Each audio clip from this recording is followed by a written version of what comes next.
लग्नानंतर होईलच प्रेम या मालिकेच्या पुढील भागामध्ये आपण पाहणार आहोत.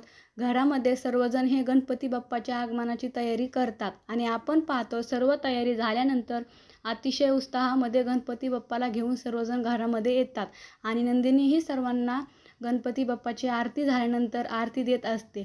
त्यावेळेस त्या ठिकाणी जीवा हा आरती घेतो. त्यावेळेस आपण पाहतो एक व्यक्ती देखील त्या ठिकाणी येतो आणि त्याला पाहिल्यानंतर जीवा आणि नंदिनी दोघीही अस्वस्थ होतात. तर तिकडे आपण पाहतो पार्थ आणि काव्या दोघेही गणपती बाप्पाची आरती घेतात आणि पार्थ काव्याला बोलतो, काव्या आपल्या दोघांचा फोटो काढायचा का?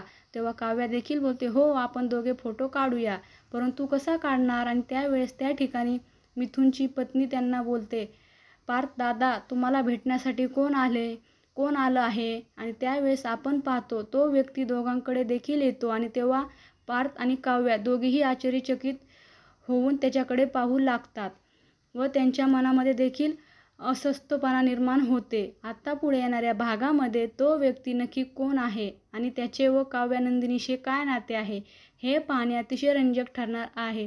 लग्नानंतर होईलच प्रेम या मालिकेचे सर्व अपडेट्स पाहण्यासाठी आमच्या चॅनलला लाईक करा, शेअर करा आणि सबस्क्राईब करायला विसरू नका. धन्यवाद.